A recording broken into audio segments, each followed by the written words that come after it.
Hello, नमस्कार दोस्तों। स्वागत है आप सभी का ऑनलाइन प्लेटफॉर्म पर। मैं राजेश कुमार। कंटिन्यू करते हैं एग्रीकल्चर का PYQ प्लस कंसेप्ट का सेकंड क्लास। तो ये जो भी क्वेश्चन PYQ अपन डिस्कस कर रहे हैं आपको HSSC CET 2025 के लिए और कोई भी एग्रीकल्चर कॉम्पिटिटिव एग्जाम्स के लिए इंपॉर्टेंट रहने वाले हैं। तो फर्स्ट क्वेश्चन पे डिस्कस करते हैं। प्रीवियस क्लास के अंदर अपन एक क्वेश्चन बाय मिस्टेक से ये थोड़ा रॉन्ग आंसर लग गया था इसका, तो ये दोबारा रिपीट करते हैं। Which among the following is known as queen of cereal, queen of oil seed crop. Oil seed crop का क्वीन किसको बोला जाता है? तो ये लास्ट क्लास के अंदर मस्टर्ड टिक कर दिया था मिस्टेक से, लेकिन इसका कौन सा आंसर आएगा करेक्ट वो देखते हैं।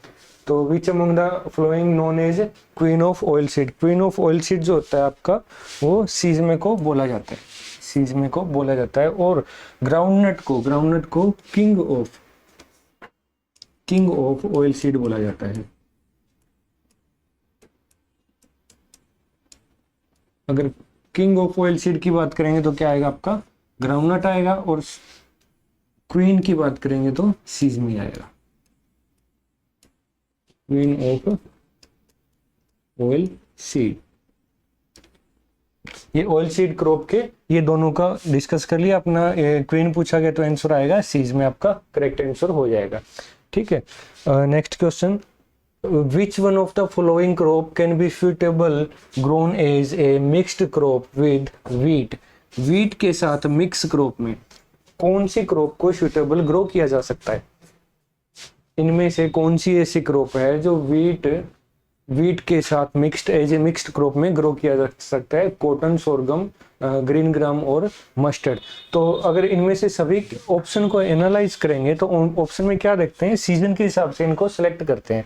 सबसे पहले कॉटन क्या है? कॉटन एक खरीफ सीजन है, खरीफ सीजन की क्रॉप है, खरीफ की है। और फिर सोरगम भी एक खरीफ है, खरीफ क्रॉप है। उसके बाद ग्रीन ग्राम भी क्या है आपका? खरीफ है, खरीफ सीजन में ग्रो किया जाता है। और मस्टर्ड ये क्या है आपका? रबी में ग्रो किया जाता है, रबी सीजन के अंदर ग्रो किया जाता है। ठीक है, तो ध्यान देते हैं वीट जो है, वीट भी तो क्या होता है? वीट भी तो रबी में ग्रो किया जाता है। तो आपका आंसर क्या आ जाएगा? वीट के साथ एज ए मिक्स्ड क्रॉप के अंदर अगर वीट रबी की है तो रबी की ग्रो करेंगे, तो रबी का क्या आंसर है? ऑप्शन में मस्टर्ड दिया गया, आपका ऑप्शन डी राइट आंसर हो जाएगा। ठीक है, next question. Which one of the following part of tobacco plant synthesis form nicotine?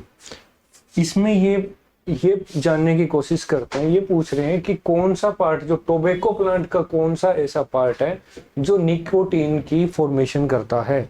आपको पता है कॉफी में, इसमें टी के अंदर, टोबैको के अंदर निकोटीन प्रेजेंट होता है। तो कौन से प्लांट के पार्ट में ये सिंथेसिस होता है, फॉर्मेशन होती है इसकी, कौन सी में होती है? ऑप्शन दे रखे हैं रूट, स्टेम, ब्रांच और लीफ। तो ध्यान देते हैं ऑप्शन ए रूट दिया गया। तो रूट में क्या होता है? निकोटीन फॉर्मेशन होती है हमेशा, निकोटीन की फॉर्मेशन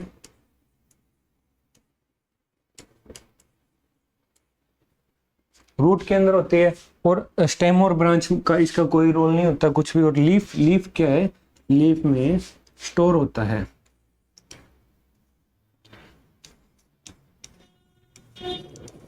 स्टोर्ड इन लीफ। इसीलिए टोबैको की क्या है? लीफ को यूज किया जाता है। इसीलिए क्या होता है? टोबैको लीफ का यूज किया जाता है। ठीक है, थोड़ा सा दोबारा इसको रिपीट करते हैं। इन्होंने पूछा है विच one of the following part of tobacco plant synthesis nicotine, मतलब निकोटीन का फॉर्मेशन कौन से पार्ट में होता है? तो आपका आंसर आएगा रूट। रूट में मैंने अभी बताया क्या होता है, निकोटीन की फॉर्मेशन होती है रूट के अंदर। ऑप्शन हो जाएगा ए आपका करेक्ट आंसर। और इसी के साथ डी की अगर बात करेंगे, जो लीफ मैंने बताया, लीफ में क्या होता है? निकोटीन जो होता है वो स्टोर होता है, स्टोर। इसीलिए टोबैको के लीफ को आप कंज्यूम करने के लिए यूज करते हैं। ठीक है, नेक्स्ट क्वेश्चन आपका। The number of essential elements required for the growth of most higher plant is. तो सबसे पहले टोटल इसेंशियल न्यूट्रिएंट्स कितने होते हैं, ठीक है, और बेनिफिशियल न्यूट्रिएंट्स कितने होते हैं, सभी के बारे में डिस्कस करते हैं। तो आपको एक प्लांट को जिस प्रकार से अपने ह्यूमन बीइंग को अपनी लाइफ साइकिल कंप्लीट करने के लिए खाने पीने की आवश्यकता होती है, भोजन की आवश्यकता होती है, उसी प्रकार क्या होता है, एक प्लांट को अपने न्यूट्रिएंट्स, इसेंशियल न्यूट्रिएंट्स की रिक्वायरमेंट होती है अपनी लाइफ साइकिल कंप्लीट करने के लिए। तो कितने इसेंशियल न्यूट्रिएंट्स होते हैं वो बात करते हैं। टोटल इसेंशियल न्यूट्रिएंट्स का आपको ऑप्शन दिया 12, 16, 17 और 21। तो ध्यान दो, पहले कितने होते थे, 16 होते थे, पहले 16 होते थे, लेकिन अभी करंट में कितने टोटल इसेंशियल न्यूट्रिएंट, 17 होते हैं, ठीक है। 17 आपके इसेंशियल न्यूट्रिएंट्स होते हैं, कौन कौन से होते हैं वो भी देखते हैं। आपका आंसर आ जाएगा 17। सबसे पहले आता है, एक होता है मैक्रोन्यूट्रिएंट्स, एक होता है माइक्रोन्यूट्रिएंट्स। मैक्रोन्यूट्रिएंट्स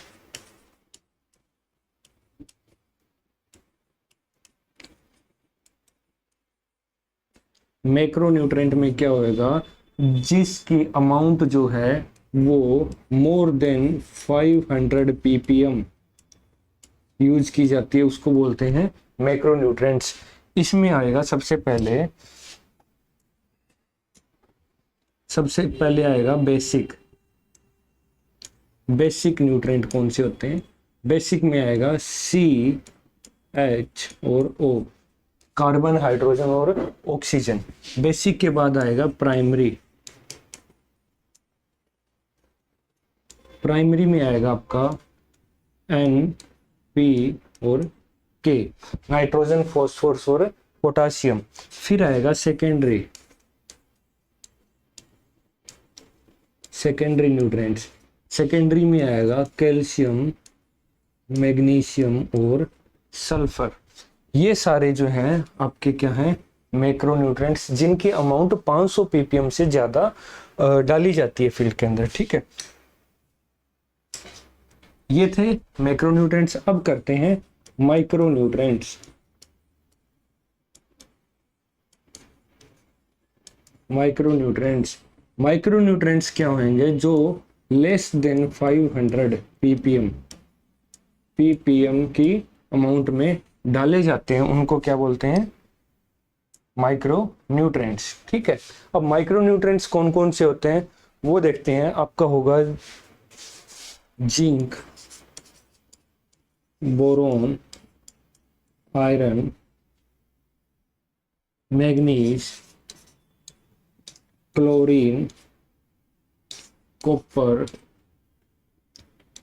मोलिब्डेनम, M होता है मोलिब्डेनम, और लास्ट आपका आता है निकेल। निकेल की अगर बात करेंगे तो निकेल क्या होता है, रिसेंटली डिस्कवर्ड होता है। अगर आपको पूछा जाए कि रिसेंटली डिस्कवर्ड प्लांट का इसेंशियल न्यूट्रिएंट्स कौन सा है, तो ये निकेल है। ये डॉक्टर PH ब्राउन के द्वारा डिस्कवर्ड किया गया था, ठीक है। रिसेंटली डिस्कवर्ड कौन सा है, निकेल। तो ये टोटल मिला के आपके कितने हो गए, 17 इसेंशियल न्यूट्रिएंट्स। और 21 की बात करेंगे तो 21 वाले कौन से होते हैं, बेनिफिशियल न्यूट्रिएंट की बात करते हैं तो टोटल 21 आएगा। बेनिफिशियल न्यूट्रिएंट्स आपके कितने होते हैं, बेनिफिशियल न्यूट्रिएंट्स 21 होते हैं, 21 होते हैं भाई, ठीक है। तो इसेंशियल न्यूट्रिएंट्स की बात करी थी तो 17 आपका करेक्ट आंसर आ गया, ठीक है। Next question, percentage of nitrogen present in urea and urea gold respectively.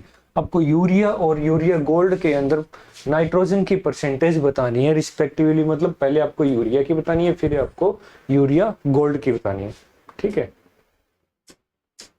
तो ऑप्शन दे रखे हैं 42%, 17, 38 एंड 23, 37, 46 और 46 एंड 37%। तो यूरिया की बात करेंगे तो यूरिया में आपको पता है, यूरिया में क्या होता है, आपका 46% नाइट्रोजन होता है,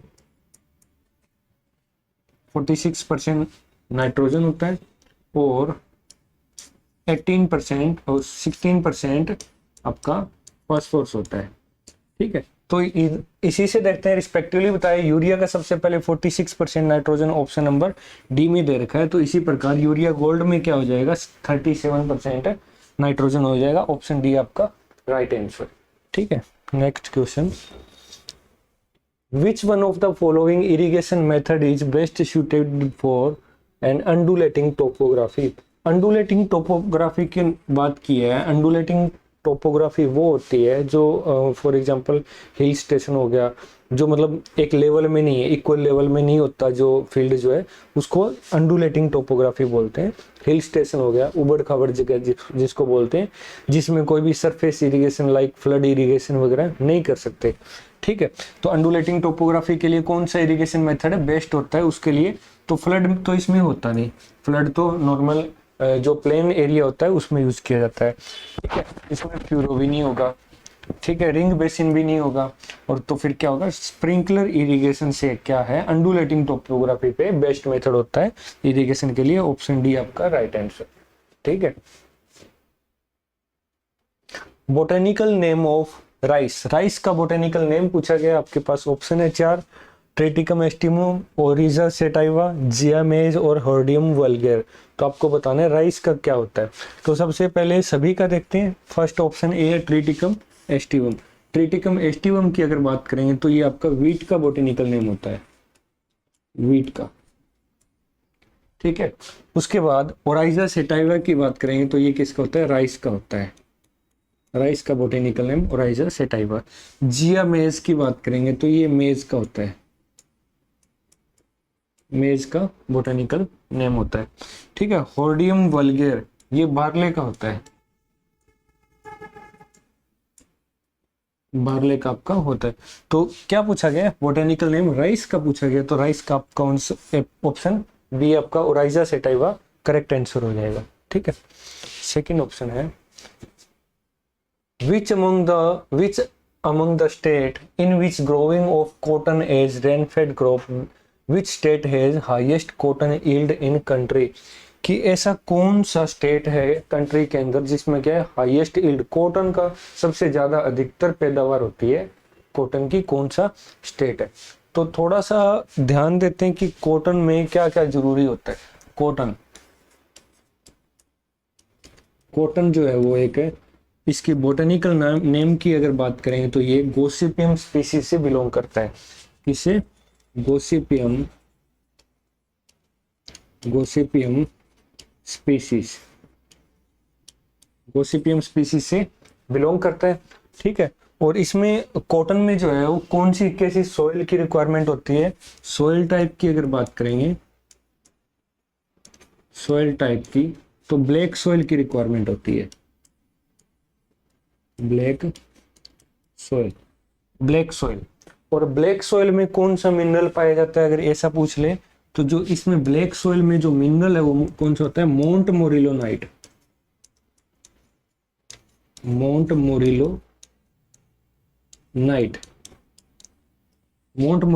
जो मिनरल है वो आपका प्रेजेंट होता है ब्लैक सॉइल के अंदर। तो इसको ब्लैक कॉटन सॉइल के नाम से भी जाना जाता है, इस नाम से ब्लैक कॉटन सॉइल, इस नाम से भी आपका जाना जाता है। तो सबसे ज्यादा जो यील्ड की बात करेंगे कौन से स्टेट में होती है तो उसका आपका आंसर आ जाएगा महाराष्ट्र, हरियाणा, गुजरात एंड पंजाब। गुजरात आपका राइट आंसर हो जाएगा। ब्लैक सॉइल की बात करते हैं तो मोस्टली क्या है महाराष्ट्र और गुजरात का ही नाम आता है। ब्लैक सॉइल यहाँ पे सबसे ज्यादा पाई जाती है। ब्लैक सॉइल के कारण आपका क्या है, इसको कॉटन बहुत अच्छे से ग्रो किया जाता है। तो गुजरात आएगा आपका आंसर, उसके बाद सेकंड नंबर पे महाराष्ट्र भी आएगा। ठीक है, इसका करेक्ट आंसर ऑप्शन सी हो गया। Next question, the core metal in chlorophyll is. Chlorophyll में कोर मेटल कौन सा होता है? कोर मेटल की बात करेंगे तो आपको आयरन, मैग्नीशियम और जिंक दिया गया। तो कोर मेटल क्लोरोफिल कहाँ होता है? लीफ के अंदर प्रेजेंट होता है, लीफ के अंदर प्रेजेंट होता है। और क्लोरोफिल किस में हेल्पफुल होता है? फोटोसिंथेसिस जब होता है, फोटोसिंथेसिस इस प्रोसेस में ये क्लोरोफिल लीफ के अंदर होता है। ठीक है, ये भोजन बनाने में हेल्पफुल करते हैं प्लांट को। ठीक है, तो कोर मेटल की बात करेंगे तो आपका आंसर आ जाएगा मैग्नीशियम, Mg मैग्नीशियम आपका राइट आंसर है। ठीक है, ओरिजिन ऑफ सोयाबीन। सोयाबीन का ओरिजिन की बात करते हैं तो इंडिया, यूएसए, जापान और चाइना, इनमें से कौन सा नेटिव, नेटिव जिसकी बात करें जहां से उत्पत्ति हुई, ओरिजिन किसको बोलते हैं, कौन से कंट्री से, कौन से प्लेस से इसकी उत्पत्ति हुई है। तो सोयाबीन की अगर बात करेंगे तो सोयाबीन आपका चाइना से हुआ है, सोयाबीन चाइना से हुआ है, आपका राइट आंसर हो जाएगा चाइना। ठीक है।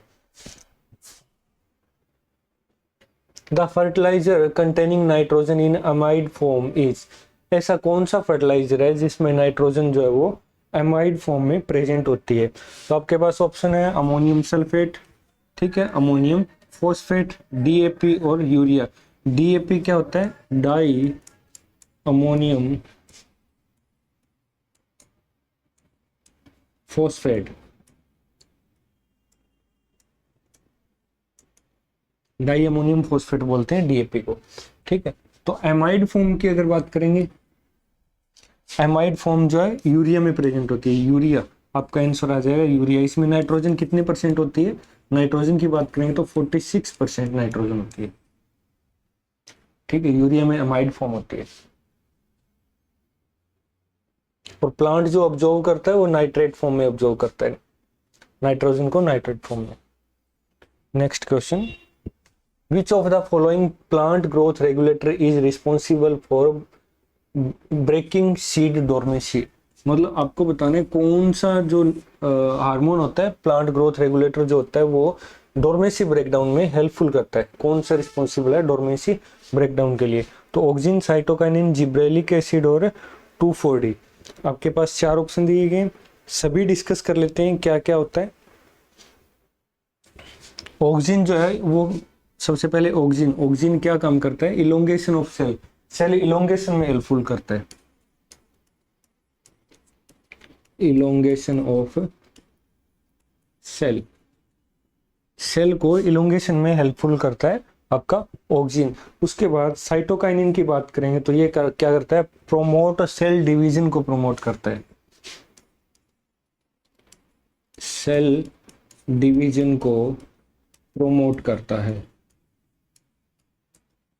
ठीक है, साइटोकाइनिन का क्या काम होता है, सेल डिवीजन को प्रमोट करना, और ऑक्सिन का इलोंगेशन ऑफ सेल।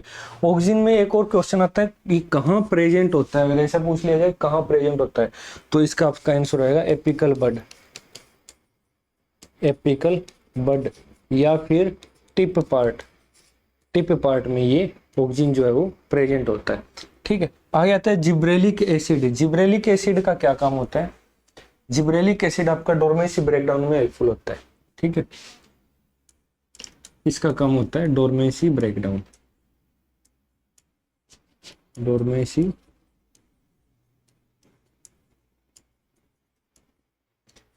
ब्रेकडाउन में हेल्पफुल होता है जिब्रेलिक एसिड। ठीक है, नेक्स्ट आता है 2,4-D।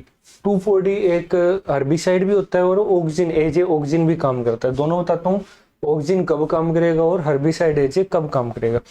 तो ये होता है हर्बिसाइड, ठीक है, और ये एज ए ऑक्सिन भी काम करता है, ऑक्सिन।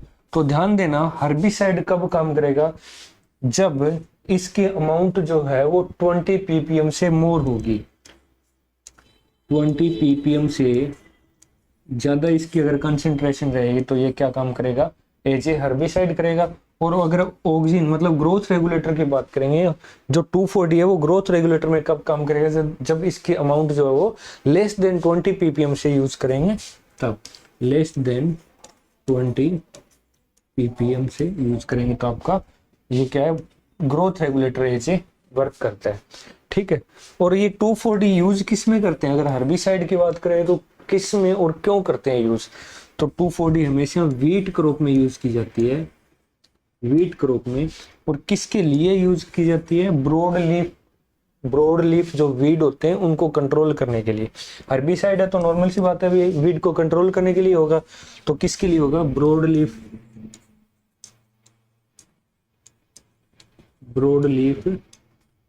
Wheat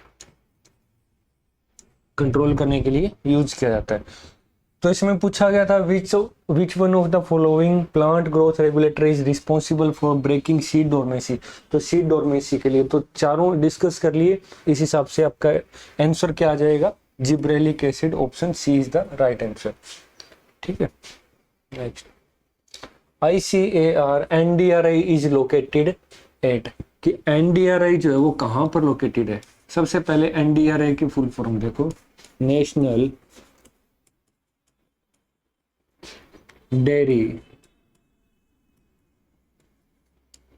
research institute.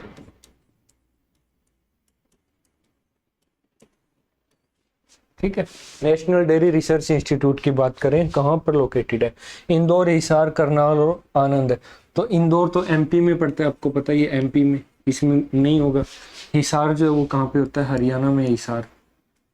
अगर हिसार की बात करेंगे, हिसार के अंदर कौन कौन से इंस्टीट्यूट है, तो आपका एक तो बफेलो रिसर्च इंस्टीट्यूट है, CIRB के नाम से, central research institute of buffalo, क्या है CIRB। ठीक है, इसको बोलते हैं central institute of research on buffalo. Buffalo की बात करें तो कौन से में है, हिसार के अंदर है। इसमें एक सेकंड और है, इक्वाइंस का, इक्वाइंस का भी इंस्टीट्यूट है, रिसर्च इंस्टीट्यूट जो है वो कहाँ पर है, हिसार के अंदर। इक्वाइंस मतलब घोड़ा फार्म जिसको बोलते हैं, घोड़ा का रिसर्च फार्म जो है इक्वाइंस हिसार के अंदर है। करनाल की बात करेंगे तो करनाल में क्या है, NDRI है, NDRI है, नेशनल डेयरी रिसर्च इंस्टीट्यूट। इसके अलावा और क्या है, एक DWBR, directorate of wheat and barley research, ये भी कहां पर आपका करनाल के अंदर है। इसके बाद एक और बात करेंगे, सोयल सेलिनिटी का भी रिसर्च इंस्टीट्यूट कहां पर है, सोयल सेलिनिटी, ये भी आपका करनाल के अंदर है। फिर एक यूनिवर्सिटी है Maharana Pratap horticulture university, MHU के नाम से, MHU भी कहां पर है, करनाल के अंदर है। हिसार के अंदर ये CIRB, इसके बाद इक्वाइन के साथ एक HU भी है, हरियाणा एग्रीकल्चर यूनिवर्सिटी, ये भी कहाँ है, हिसार के अंदर है। ठीक है, करनाल में आ गया। अपना क्वेश्चन क्या था, NDRI ICAR NDRI is located eight Karnal, आपका राइट आंसर हो जाएगा करनाल। आनंद की बात करेंगे, ऑप्शन डी आनंद, ये कहां पर है, गुजरात के अंदर है, आनंद गुजरात में। इसकी अगर बात करेंगे तो यहाँ पर क्या है, यहाँ पे national dairy development board, national dairy development board की बात करेंगे तो ये कहाँ पर है, आनंद के बाद। ठीक है, national dairy development board, NDDB के नाम से।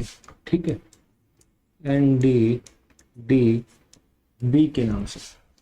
तो ये आपका आनंद गुजरात के अंदर, थोड़ा सा डिफरेंस है, वो नेशनल डेयरी रिसर्च इंस्टीट्यूट है, और ये जो है आनंद की अगर बात कर रहे हैं तो नेशनल डेयरी डेवलपमेंट बोर्ड है, बोर्ड यहाँ पे इंस्टीट्यूट करनाल के अंदर है। राइट आंसर हो गया Karnal. Next question, Haryana and Punjab fall under which agro climatic zone. तो आपको पता है अपने इंडिया के अंदर, अपनी कंट्री के अंदर डिफरेंट अलग अलग लोकेशन पर डिफरेंट एग्रो क्लाइमेटिक जोन जो है वो रेफर करते हैं। तो हरियाणा और पंजाब का पूछा गया है, तो हरियाणा और पंजाब में कहाँ पे कौन सा एग्रो क्लाइमेटिक जोन है, वो सबसे पहले ऑप्शन के हिसाब से डिस्कस करते हैं। सबसे पहले आता है आपका lower Gangetic plain. Lower Gangetic plain की बात करें तो वेस्ट बंगाल आता है इसमें, वेस्ट बंगाल। वेस्ट बंगाल की बात करें तो कौन से प्लेन के अंदर आता है, एग्रो क्लाइमेटिक जोन में आता है लोअर गैंगेटिक प्लेन। ठीक है, उसके बाद अगर अपर की बात करते हैं, अपर गंगेटिक प्लेन, इसमें क्या आएगा, उत्तर प्रदेश आएगा। इसमें क्या आएगा, उत्तर प्रदेश। यूपी, उत्तर प्रदेश यूपी क्या है ये, अपर गंगेटिक प्लेन के अंदर आएगा। ठीक है, वेस्टर्न ड्राई रीजन की बात करेंगे, वेस्टर्न ड्राई रीजन में कौन सा आएगा, राजस्थान आएगा, राजस्थान आएगा। ठीक है, लास्ट के ट्रांस गैंगेटिक प्लेन, तो ट्रांस गैंगेटिक प्लेन में हरियाणा और पंजाब आएंगे, कौन सा आएगा, हरियाणा एंड पंजाब आएगा। ठीक है, यही पूछा गया था कि हरियाणा और पंजाब में कौन सा एग्रो क्लाइमेटिक जोन जो है वो है, तो कौन सा है, trans Gangetic plain, option D आपका राइट आंसर हो जाएगा। ठीक है, नेक्स्ट क्वेश्चन है, golden leaf and queen of beverage crop is known as, कौन सा ऐसी कौन सी क्रॉप है जिसको गोल्डन लीफ और क्वीन ऑफ बेवरेज के नाम से जाना जाता है। तो जहां भी क्वीन ऑफ बेवरेज की बात आएगी तो आपको पता है भी चाय जिसको टी बोला जाता है, टी क्या है आपकी क्वीन ऑफ बेवरेज है। ठीक है, queen of beverage, queen of beverage tea है, तो आपका राइट आंसर हो जाएगा option D is the right answer. ठीक है, नेक्स्ट है आपका, name the government scheme in which government distribute 6,000 rupees per annum to the all land holding farmer, सभी फार्मर को, लैंड होल्डिंग फार्मर जिनके पास जमीन है, लैंड होल्डिंग फार्मर को 6,000 रुपए पर एनम के हिसाब से कौन सी गवर्नमेंट स्कीम के तहत दिए जाते हैं। तो आपके पास ऑप्शन है पीएम फसल बीमा योजना, पीएम किसान मान धन योजना और पीएम मुद्रा योजना। तो 6,000 रुपए जो है वो पर एनम के कौन सी प्रधानमंत्री की स्कीम के दौरान दिए जाते हैं, पीएम किसान। ठीक है, पीएम किसान, फसल बीमा योजना तो फसल का बीमा होता है, इसमें आपका राइट आंसर हो जाएगा option B. Next, berry and muscular weakness is the deficiency symptom of which vitamin, कौन से विटामिन का जो डेफिशिएंसी सिम्टम है वो क्या है, बेरी एंड मस्कुलर वीकनेस है। आपको ऑप्शन दिए गए विटामिन बी, सी, ए और के। तो सबसे पहले ध्यान देते हैं सभी का कौन कौन सी, विटामिन सी से कौन सा होता है, बी से, ए से और के से क्या क्या आपका आंसर आता है। विटामिन बी से क्या है, विटामिन बी से बेरी होता है,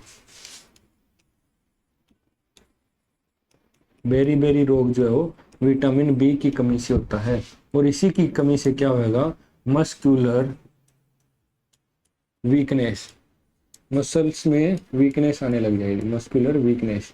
ठीक है, आगे आता है विटामिन सी, विटामिन सी की कमी से स्कर्वी डिजीज हो जाती है, क्या हो जाती है, स्कर्वी डिजीज, विटामिन सी की कमी से। अब आता है विटामिन ए की कमी से क्या होता है, नाइट ब्लाइंडनेस हो जाता है, नाइट ब्लाइंडनेस सुना होगा आपने, नाइट ब्लाइंडनेस वो क्या होता है, विटामिन ए की कमी से होता है। ठीक है, उसके बाद आता है विटामिन के की कमी से क्या होता है, विटामिन के एक हेल्पफुल होता है किसमें, ब्लड क्लॉटिंग बनाने में, रक्त के थक्के बनाने में क्या किसका काम होता है, विटामिन के का काम होता है, किसमें, हेल्प्स इन ब्लड क्लॉटिंग। तो अपना आंसर था कि बेरी और मस्कुलर वीकनेस जो है कौन से विटामिन की कमी से हो जाता है, तो आपको आंसर आ गया ऑप्शन ए, विटामिन बी की कमी से आपका बेरी रोग होता है। ठीक है, next question, cabbage and cauliflower is associated with which season, आपके पास ऑप्शन है खरीफ, रबी और जेठ। कैबेज एंड कॉलीफ्लावर जो है वो कौन से सीजन से एसोसिएट करते हैं, तो आपको खरीफ, रबी, जेठ, तो कैबेज और कॉलीफ्लावर आपका आ जाएगा खरीफ के अंदर, इसमें कैबेज, कॉलीफ्लावर, कॉटन भी इसी में आएगा। ठीक है, रबी की बात करेंगे तो वीट, बार्ले, मस्टर्ड एटसेट्रा। ठीक है। जेड में क्या होता है, मोस्टली वेजिटेबल्स क्रॉप आती है। कौन सी, क्या होता है, मोस्टली, सभी नहीं आती, mostly vegetable crops,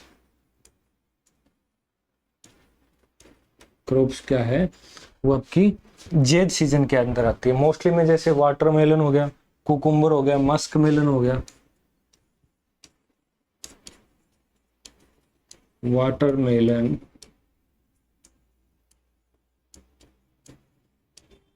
Musk melon,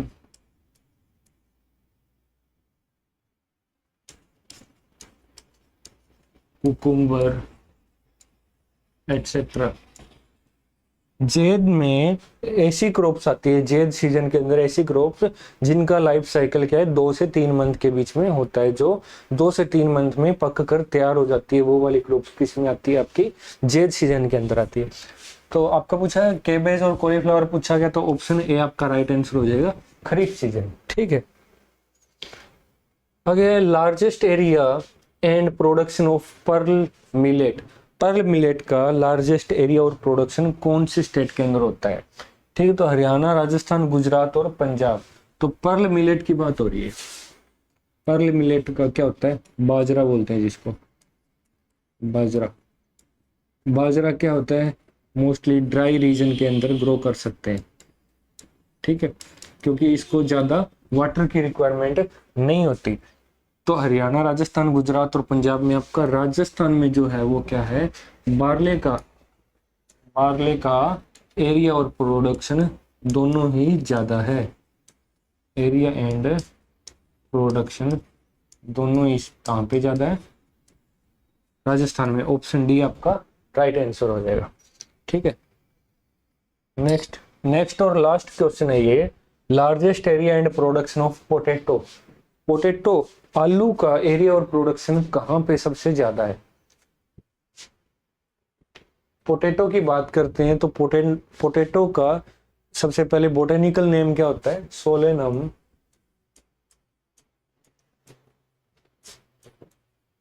tuberosum. Solanum tuberosum आपका बोटेनिकल नेम हो गया। ठीक है। और ये किसके थ्रू प्रोपेगेशन किया जाता है इसका, ट्यूबर। ठीक है। अब बात करते हैं लार्जेस्ट एरिया और प्रोडक्शन कहाँ होता है पोटैटो का, पंजाब, उत्तर प्रदेश, हरियाणा और मध्य प्रदेश। तो आलू का उत्पादन और उसका एरिया जो है सबसे ज्यादा उत्तर प्रदेश में है। ठीक है, ऑप्शन बी आपका राइट आंसर हो जाएगा, Uttar Pradesh. Largest area and production of potato is Uttar Pradesh, UP. ठीक है, आज इतना ही कंटिन्यू करेंगे नेक्स्ट क्लास में। ठीक है, बने रहिए हमारे साथ एग्रीकल्चर के इंपॉर्टेंट क्वेश्चन के लिए। वीडियो को अगर अच्छा लगे, समझ में आए तो लाइक, शेयर और सब्सक्राइब करना न भूलें। Thank you.